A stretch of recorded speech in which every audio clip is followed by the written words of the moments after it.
Welcome, fertility sisters, to the Tru Fertility Podcast.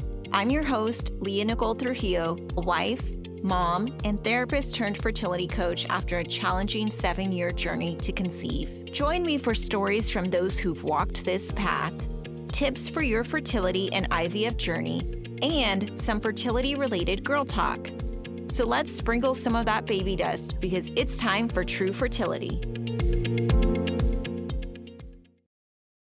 Did you get married later in life?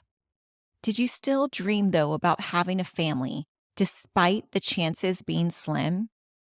Have you ever had to consider the use of donor eggs or donor embryos?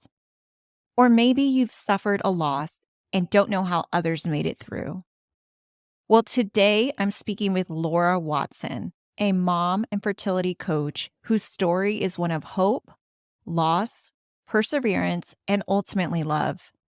Regardless of your personal situation, if you are struggling to conceive, you are going to connect with Laura's story as she sheds back the layers and reveals all of the twists and turns that led her to her family of her dreams. Now, before we get started with today's episode, I wanted to offer my listeners an opportunity to snag my free class, Triple Your IVF Success with Less Stress. Inside this free masterclass, you'll receive 2 simple tools that you can start on today that have been proven to triple your success rates when trying to conceive. These tools not only help you boost your fertility, but also help you feel better now. So if you're looking to get your baby in your arms faster, reduce the number of IVF rounds, and ultimately save money, time, and energy, this is the tool for you. Go to www.leanicolecoaching.com, that's LEANICOLE, coaching.com to grab this free class while it's available.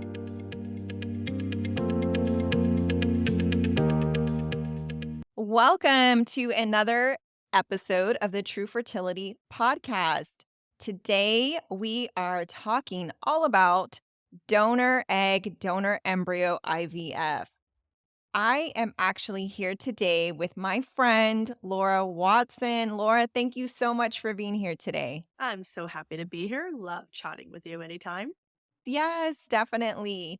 So quick little intro on Laura. Laura is a fertility coach and mom to 2 donor-conceived children.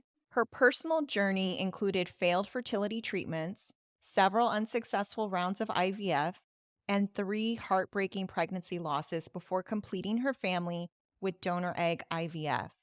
She now supports women pursuing fertility treatments to build their families and help them find control, confidence, and joy in a complicated process. Laura founded her coaching services, Positive Fertility, in 2022. She is the author of the Positive Fertility blog and was a featured author in the 2021 collaborative book, Infertility Success: Stories of Help and Hope for Your Journey. She lives in Boston, Massachusetts with her husband and 2 children. So again, welcome Laura to the show today. I also just want to say, aside from that amazing background and introduction, Laura just is an all-around warm, inviting, amazing person that you just can whenever I connect with her, I just feel this warmth oozing from her. And I just love being in the same little collaborative space with her when I can. So thank you so much for being here, Laura. What a nice compliment. Thank you. It's so true, though. It really is. You know what? When I first started doing this professionally, prior to that, I was coaching friends of friends, people who found my blog or whatnot, and decided this is something I really want to pursue on a higher level.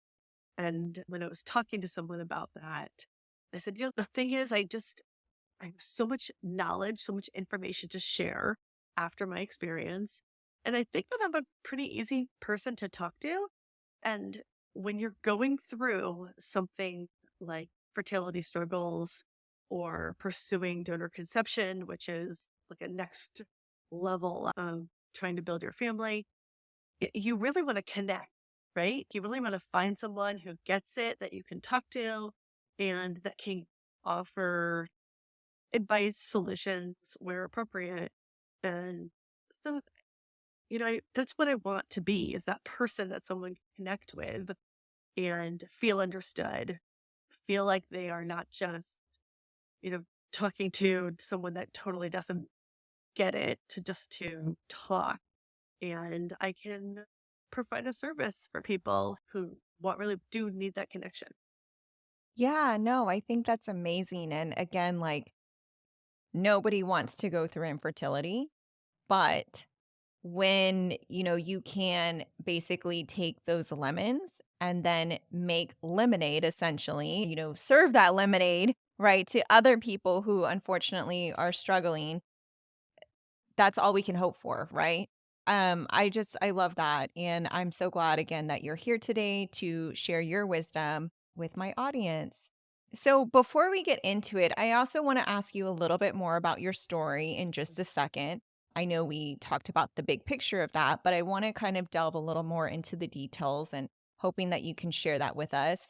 But let's go ahead and have some fun questions before we get into that. Oh, let's have some fun. Yeah. So, first off, do you have any unusual or unexpected hobbies? I don't think that my hobbies are particularly unusual. They're pretty standard hobbies. And as the mom of two little ones, I don't have a ton of free time that I want to have an opportunity to do something besides rest. Yeah. But my go-to free time activity is reading.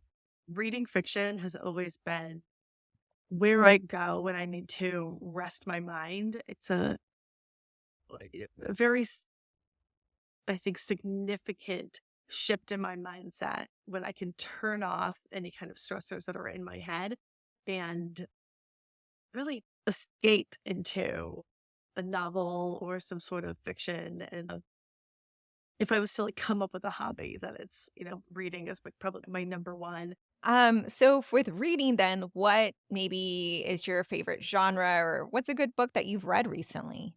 I had it's kind of blown my mind recently is Tom Blake. Ann Patchett's one of my favorite authors. Now, I should say that the book is not like so dramatic or it's not suspense. It was just so beautifully written and lovely that I just really enjoyed every single page of it. And it was one of those books where after it was done, I was sad that it was over. I was like missing the characters, a total book hangover.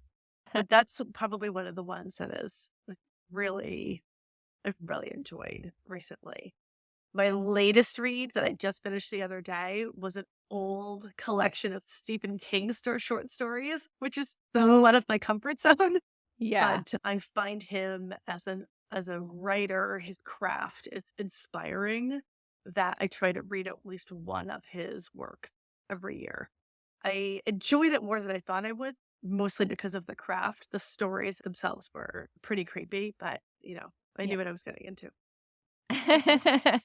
You definitely prepared by having all the lights on, I'm sure, in the Yeah. home. Oh yeah. This is not a right before bed read. Oh, yeah, I'm sure not. Cool. Thanks so much for sharing that. I have one more icebreaker question for Okay. us today, and we're going to go back into high school time. Okay. So, I would like for you to kind of try to see what category in our traditional like movie like idea of who people are in high school. Would you be basically a cheerleader slash mean girl? Were you a wallflower? Were you a goth? Were you a band geek? Were you a wannabe gangster? What was Laura like in high school? Theater geek, 100%. All the plays and any plays that I could do regionally.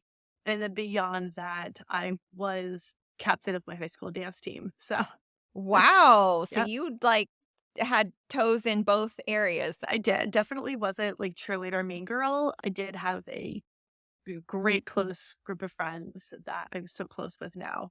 But we were kind of on the more chill side. We were partiers. We weren't that wasn't our style, but we had we had plenty of fun, great memories, and yes, I loved the stage. Oh, I love that. And I see that has, in a way, carried over to your love of appreciating the craft of, of being an author. Like, Yeah, really cool. Thanks so much for sharing that with us. pleasure. So let's get a little bit back more into your story now before we open up the conversation into some questions about the donor egg process and that discussion. Um, of course. So I got married when I was 40. I had been with my now husband for several years, but we were just not in a place where it made sense for us to get married. And I didn't want to pursue having a family before we were in the committed relationship that I was looking for. So we got married and we wanted to start a family right away. We knew that we wanted at least one child. And I mean, I knew the numbers. I knew that the data was not necessarily on my side in terms of conceiving naturally, but we certainly gave it a try. And I did go to visit and an OB, they called it a preconception appointment where they tested my hormone levels and just did, some basic blood work. They did just a general physical, just to see my health. And basically it was just see what we're up against. Yeah. And I remember so clearly the doctor saying to me, I don't see too many women who get pregnant with their own eggs over 40. And I was like, oh, what? You know, I knew that I might struggle, that I might need some help, maybe need some sort of treatment or medication, or I didn't really know much about the fertility journey then. But just the way she said pretty much right away, oh no, you're not going to be able to get pregnant, is what I heard. And that really stung. But she gave me a business card for a IVF clinic and told me to call this particular doctor. And so I went home and I was crying, but I was like, I'm going to make this appointment. I'm going to need to see if, what we can do. And all my life I had heard, oh, but you're so healthy. It's not going to be a problem. Oh, like I look somewhat young for my age. And I think that people were like, oh, but you're young in every other way. So, of course, you're going to be able to get pregnant. Mm-hmm. Um, so I saw this new doctor at the IVF clinic, and he was hopeful for me. Let's give it a try. Let's, check all the boxes. I did 2 or 3 cycles on Clomid. I think I did 2 IUI cycles, and none of that worked. So I remember the phone call where he was like, okay, it's time to stop messing around. Let's, we're going to go straight to IVF. And I was like, wait, are you sure? Have you tried everything? He was like, yeah, you're 41 years old now. Like, let's, it's time to bring in the big guns. So I remember feeling completely overwhelmed, but overly hopeful and doing the math. Okay, like we're going to start the meds on this day. And I'm good for my checkup on this day, potentially have the egg retrieval this day, and maybe an embryo transfer this way, and I'll be pregnant by spring or whatever. I was very hopeful, thinking that this was the answer. We did a very standard protocol, and I went in for the egg retrieval, and they got 3 eggs. And that was disappointing, but I also wasn't really sure what that meant. You know what I mean? So just Mm-hmm. 3 eggs mean I'm going to have 3 chances? Like, that's not so bad. And all 3 fertilized, which was amazing. And probably the only piece of good news in this part of the journey that we got. And then after 5 days, we had 1 embryo that was potentially appropriate for transfer. We had that tested for chromosome abnormalities, and it came back positive for one of the significant abnormalities. So we all decided as a team this would not be appropriate for me to transfer that embryo, and we went and we started all over again. Yeah. The next cycle resulted in 2 eggs, 1 fertilized but didn't make it to day 5. The next cycle resulted in 1 egg. And I remember driving to that particular egg retrieval in a snowstorm and saying to my husband, this is crazy. It's never going to work. I don't know what we're going to do, but I don't think that we're on the right path. And he was like, what do you mean? This is the plan. And we're like on our way to a procedure and you're going to be under anesthesia and you're taking all these medications. And I'm like, I know we have to try, but I do think it's time to start figuring something else out. Mm-hmm. We had discussed prior to that nothing was off the table. So donation was an option, adoption was an option, potentially living our lives child-free was an option. And, let's just continue to talk, continue to go through and do what we need to do and work with the doctors and see what happens next. I saw a second doctor just hear from someone else, what should we do next? This is after 3 failed egg retrievals.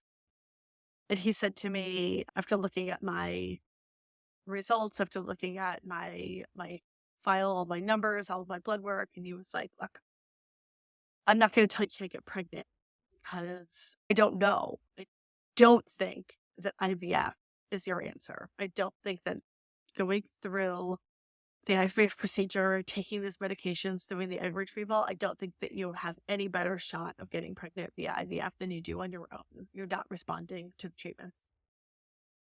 Yeah. And that was hard to hear.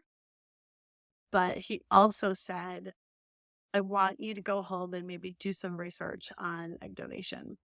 And I remember feeling, oh man, like, I didn't think that we would get to this place so quickly. I thought that maybe we should try, maybe we should try another protocol. Maybe we should. And the doctors were totally on board with me trying another protocol if that's what I wanted to do. But I did a little bit of soul searching and came up with the fact that I want a baby. And he's right. Like, chances are that this, given my hormone levels, I had very low AMH. Even particularly low for someone in their early 40s. Mm-hmm. But an AMH, as we've learned, does not necessarily determine whether or not you can get pregnant. It does determine how you're going to respond, or I shouldn't say determine. It does tend to reflect how you are going to respond to the standard IVF medication, stimulation medications that recruit the eggs. And sure enough, I wasn't responding. So I did a little soul searching. And like I said, I think after taking some time and taking a deep breath, and I thought to myself, I want a baby and I don't want to keep doing IVF. Mm-hmm. I want to get pregnant. Yeah. And IVF, at this point, it does not equal getting pregnant. So I started doing my research on egg donation. And for me, it gave me a lot of hope. The more I learned about it, I started to feel less sad about having to go this route and more excited that this could be the answer. And this could be the way that we build our family. And after taking a little bit of time, I was able to kind of settle on that. This is it. And something kind of came over me where I was certain this is how we're going to build our family. This is how I'm going to become a mom. And once that really sunk in, honestly, I didn't care that it was a donor. I didn't care that it wasn't my genetic material that was creating these children. I just want to be a mom. And I remember the phone call to the doctor and saying, I'm ready. Let's get started. This is it. This is how I'm going to get my baby. Mm-hmm. So we moved on to that path. And so that was, I feel like the spring. And I had chosen a donor by the summer. She started her process, including all of the testing and the workups and things like that. She was cycling by the fall, and her egg retrieval, I want to say, was the last week of November, and I had a embryo transfer the first weekend in December, and I was pregnant. Wow. Yeah. Yeah. for me, sometimes this feels a little challenging when I'm talking to clients that are really struggling with the idea that they have to use a donor, because I don't think I struggled as much as most people. I really wanted a baby. Of course, it was hard to make that pivot, but once I did, it felt really good. And it was all good news after that, at least for the for our first go around. It was all good news. And I want to share something really poignant that my husband said to me during this process. When I was like, and I think I said to him, "Are you okay with the fact that they won't have my DNA? Is that okay Mhm. with you?" And he said, "Yeah, you're going to be the one to raise these children. Together, you and I will raise them, but like you're going to raise them with that your nurturing personality and your patience and your compassion and your general love for taking care of people, and your soft, warm nature. They're going to get all of that from you. That's not something that comes from DNA. It comes from being their mom. So they're still going to have all of the best parts of you. And then That's they will beautiful. potentially also be good at math, which is not something I could offer them through my DNA. So that really stuck with me. And I repeat it a lot. I share it a lot with my clients. That really helped me to make that shift and to know that, they're going to get so much from me. And they do. Yeah, there's so much in them that I see that they get from me, and the way that I talk to them and the way that they love to read. My 5.5-year-old is learning to read is the coolest thing, and he loves it. He's so excited. Now we read together at night, and this is something that I'm offering him. This is not that loving to read is necessarily in my DNA, and that's why he loves to read. It's because I've been reading to him since I was pregnant with him. So Wow. yeah. Yeah. So after my son was born, he was 9 months old, and I very surprisingly discovered that I was pregnant, that I got pregnant naturally and didn't know I was pregnant until I was experiencing the miscarriage of this pregnancy. So that was kind of a wake up call for me. I remember thinking like, oh, I get it. Like I can get pregnant. I just can't have a baby. And that was really difficult. It was confusing. It was complicated emotionally. I think I started to develop some like odd guilt because I didn't know. I didn't know I was pregnant. I didn't know that my body was trying to nurture a baby. I didn't know. And I wasn't doing anything that would have harmed the pregnancy. But I remember thinking, if I knew I was pregnant, would that have made a difference? The answer to that is no. It would not have made a difference. But that was the first time I'd experienced pregnancy loss. And, how do I process this? Because I didn't even know I was pregnant. So I didn't have an opportunity to get excited, Yeah. only to have that loss. Can you lose something you didn't know you had? I guess that was kind of the challenge that I was facing. It did motivate me to begin talking to my husband about having another baby, because I did want another baby. Yeah. And we went to the doctor. I remember saying, "Oh, by the way, I got pregnant." My doctor was like, "You know what? That's not completely unusual Mhm. to once you're pregnant to your body." I don't know. I don't even know if this is a scientific fact, but kind of like your body like figures out like, "Oh, we can do this. We can create life." But considering at this point, I was 43-ish and we're about to turn 43, with eggs that are 43 years old. And it's not surprising that I was not able to keep that pregnancy. So we decided to start and a second round of IVF with our same embryos that we had embryos from our first cycle with the donor. So now this is a different completely different animal, right? I know what I'm doing. I know how to prepare my body. I know that there's certain things I want to do in terms of treatments and diet and taking care of myself to build my uterine lining. And I felt so confident, like, okay, we're going to get pregnant again. Yeah. And so we did another transfer. And so at this point, my son, is a year and a half. Mm-hmm. And I was feeling really confident. A week later, I tested and I was pregnant again. And I was like, I cannot believe how lucky we are that second try and we're pregnant again. So excited. We're having another baby. This is great. Mm-hmm. And was feeling all of those symptoms. I was just had some food aversions. I had breast tenderness and all of the things. It was exciting. Mm-hmm. My HCG numbers looked awesome. We were having another baby. So I go in for the first early ultrasound and they had some concerns because they couldn't get a consistent heart rate. And so the heartbeat was toggling between two very low numbers.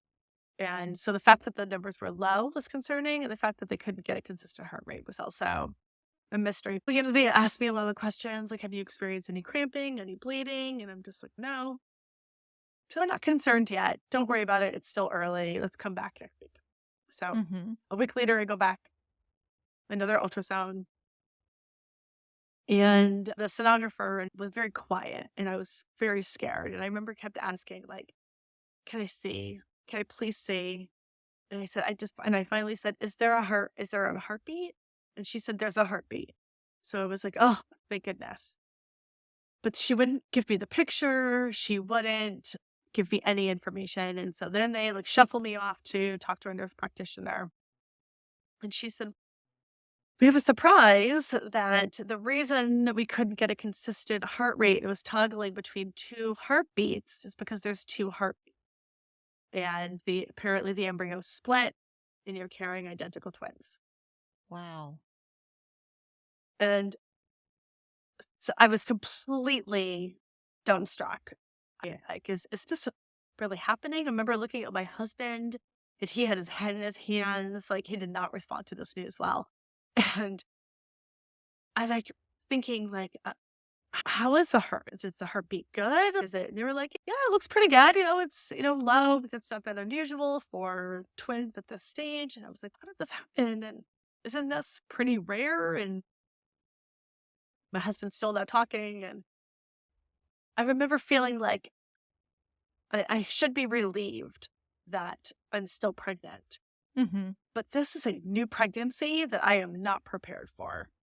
And I went home and talked to my husband, who was just really overwhelmed by this.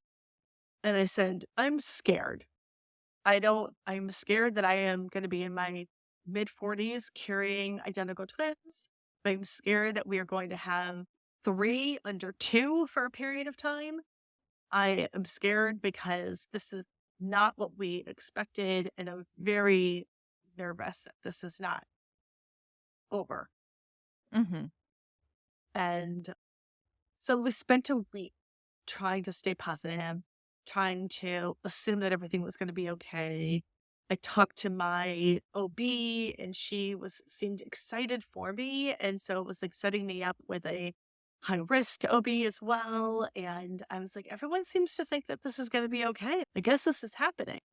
And, but I just remember having this, I felt the whole situation felt very heavy and not, hey, let's go buy to everything. Yeah. But we did spend that week trying to warm up to the idea that we were going to be a family of 5 and that we would have 2 babies. And we went in for the next ultrasound. And unfortunately, there was no heartbeats and no growth, and they were gone.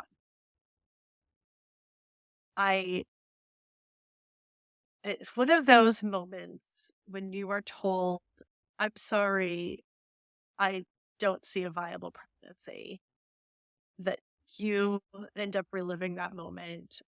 I have to assume for the rest of my life.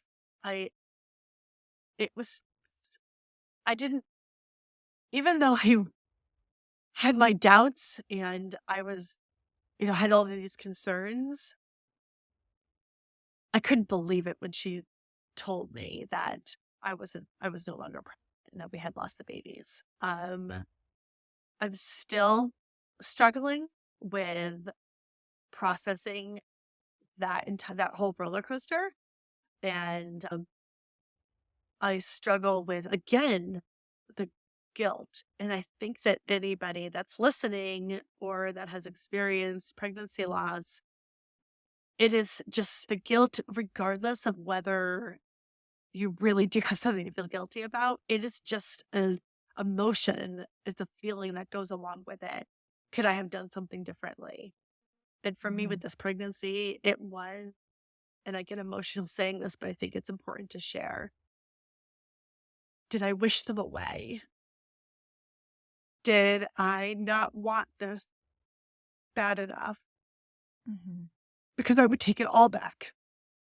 I would jump up and down and be so excited about this pregnancy. If I could change it, I would take it all back and be more positive and feel more confident if I thought that I could change the outcome. Yeah. But that's not how it works. We elected to have a D&C, and the tissue was tested. There was a very significant chromosome abnormality with the embryo, which caused the embryo to split in the first place. It had actually split a third time, creating a third sac. And it was multiplying due to this abnormality. And I didn't wish them away. This embryo was unfortunately sick and was not meant to be a baby or babies that I would hold. Still, this is a life moment that changed me forever. Yeah, I didn't talk about it a lot. This happened right before Christmas, and my mom knew, and of course my husband knew, but I didn't tell anybody. There's a few people that I think I shared when I found out that it was twins, and of course I had to tell them. Unfortunately, we lost the pregnancy, but I didn't want to talk about it. I didn't want to share. I was still responsible for offering my 18-month-old baby a magical Christmas, and that's all that mattered. And I don't think that I processed this traumatic event as well as I should. So that's something I continue to work on. And I think that it's as terrible and as traumatic as this was, it is something that helps me when I'm talking to clients that have also experienced loss, because I'm not just somebody that has been through it. I'm still going through it. And I can say with confidence that we grow and we heal, but it is an experience like that is kind of tattooed on your heart. And so it just changed me as a person, I think. And like I said, I'm still working through it. I think we all are, honestly. And I'm so sorry to hear about your loss with the twins. Yeah, what a roller coaster of emotions. Just hearing you're pregnant, then hearing it's with twins, and then having them, gone. And I'm so sorry that you had to go through that. And I think it's only natural for that to still, be heavy on your heart. And yeah. You're right. When I was still, I think, going to doctor's appointments and asking, when can we try again? That was the answer. If we can get pregnant, then I will feel better. We did take a break, and this is now the beginning of 2020. So we all know that in 2020, we all had to take a break from everything. I remember calling and asking about the insurance approval for the next cycle, and my husband was away in Switzerland at the time. And I said, am I going to get to have this next cycle? And they were like, we're taking it piece by piece. And everything is taking longer because of short staff, because we're short staffed and Mhm. everybody else is short staffed. So getting ready for the next cycle took a little bit of time. And I think that was honestly a blessing that we did have to take a little bit more time. It forced me to just give my body some rest and give my heart and my mind some rest. So we went in and we did another cycle. That was also a loss. That was a biochemical pregnancy where my HCG numbers were very low Mhm. and they were taking a very long time to go down to zero. And so again, I had to give myself a break and also process this loss, which was, you know, also very sad, but different than the two losses before it. And Mhm. so I was really struggling. But I want to tell a quick weird story that I was looking at, I had the list of the embryos that we had. Mhm. And it seemed to me that the next embryo that they were going to transfer was 4AB. That was, next on the list. Mhm. And so I went in for a transfer and they told me that they had intended to put in a 4AA that I didn't even know that I had just kind of missed on the list. But unfortunately, it didn't survive the thaw. And so they have another beautiful embryo that they're going to transfer to 4BA. And I was like, wait, I thought you were going to do the 4AB. Mhm. But it didn't say me. I was just like, oh, okay. I'm sure the embryologist knows what she's doing. Yeah. So they transferred the 4BA and I came home and I said to my husband, they didn't put in the embryos that I thought they were going to put in. He was like, what does that even mean? Did they put in the wrong embryo? And no. I'm sure the embryologist knew what she was doing. And I don't really know how that works. I actually Mhm. ended up doing some research and talking to my nurse, and did make sense that she opted for the 4BA before the 4AB. But I just remember being like, that's weird.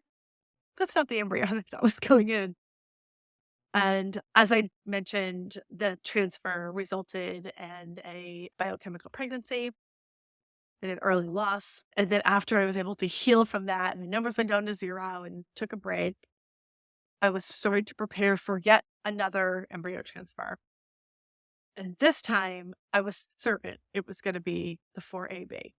And I said to my acupuncturist, and I don't know about others, but my acupuncturist doubles as my therapist sometimes. Yeah. Where while she is treating me, I just talked to her about everything that's on my mind and was telling her this. And I was like, just have a feeling that the 4AB is my baby. And I'm scared to think that way because what if they transfer the 4AB and I have another loss? And will I be extra sad because I thought I don't kind of built like a connection with this embryo? She said, I don't know that's how it works. I think that if this transfer doesn't work out, you're going to be devastated. It's going to be really sad. I don't think you're going to be more sad because you have kind of decided that this is the embryo Yeah. that you feel so strongly about. And I was like, you know what, you're right. And I'm just going to believe in this embryo. And so we went in for yet another embryo transfer. They did put in that 4AB and I got pregnant and my daughter was born in June of the following year. So there are theories, I guess, that are a little bit more woo-woo than what tends to be my strategies. But there is theories about spirit babies. And I do feel strongly that she was always the baby that I was meant to hold. And I look at her sometimes and know she's now 2.5. And I was like, there was no stopping you. Like, you needed to be on this earth and you were here and look out. And it's really hard sometimes to wrap your head around this concept, right? That, of course, the trauma of losing the three pregnancies, more specifically the twins, I would change that, I guess, if I could. But this is what had to happen to bring this little girl here. And so it's so tricky, but we have to, find ways to take care of our heart and to make sure that we try to find some sort of peace in the circumstances that we are dealt with. Because at the end of the day, I do believe that these are the children I was meant to have. And, and after all of this, I just learned so much along the way, and I continue to learn so much about like how to take care of myself, how to find ways to feel confident, feel strong, to feel empowered in something as complicated as fertility treatment, that I couldn't just let it end once I had my babies, Yeah. which motivated me to help other people. And I started doing that by writing. So I wrote my story. And before Quinn was born, I wrote the story about how my son was born, about how we conceived my son. And once I put that out into the universe, which was really scary, like I'm putting it on the internet that my children are donor conceived. That was, very vulnerable, very scary, but so worth it when people started to contact me. Can I share my story with you? Can I talk to you about what we're going through and see if you have thoughts? I just want to connect with someone that has gone down this route like that before. And so all of that, all of these things, the good, the bad, the roller coasters, led me to here where I'm now raising these incredible children and supporting other women that are on a similar path. And like, all right, this is how it was supposed to be. Yeah. And I think, in the midst of that, we often can't see that. It Oh, yeah. just feels like, why is this happening to me? When is this ever going to end? Is there ever going to be this, happy ending almost that we had envisioned? And oftentimes it doesn't look like the way that we had originally thought it was supposed to be. And we often struggle against it. Yeah. But when we're there, yeah, like you just said, this is actually how it was supposed to be. And in a weird way, again, you're never glad for any losses or any of the struggles. But again, it can lead to your own personal growth and put you in a better position to better serve others who are also going through the same thing. Yeah. Yeah. Sure. Yeah. Thank you so much for sharing your story with us, Laura. That, I'm sure has really touched the hearts of so many of the listeners. And I really appreciate you being so raw and authentic and sharing all of the, anecdotes and personal triumphs and sorrows. Yeah. So, Thank you. yeah, thanks so much. Thank you for allowing me to share these stories, information, and tips with you, or really just allowing me to connect with you on a subject that's so dear and important to your life. I really hope that somewhere out there was able to reach one of you and to let you know that, again, you're not alone on this journey. Please make sure to subscribe to the podcast and do me a solid and share this with your friends or anyone that you think might benefit from hearing this. Also, I'd love it if you could leave a rating or review from wherever you're listening. If you have any questions or you want to share anything about what you heard today with us, please leave a comment on YouTube or Spotify. And for a deeper dive on today's episode, bonus content, and to connect with others in this space, I invite you to join Tru Fertility Tribe Facebook group. And last but not least, let's be friends on Instagram, where I post almost daily. You can find me at Tru Fertility. Wishing you all baby dust. Till next time. Bye.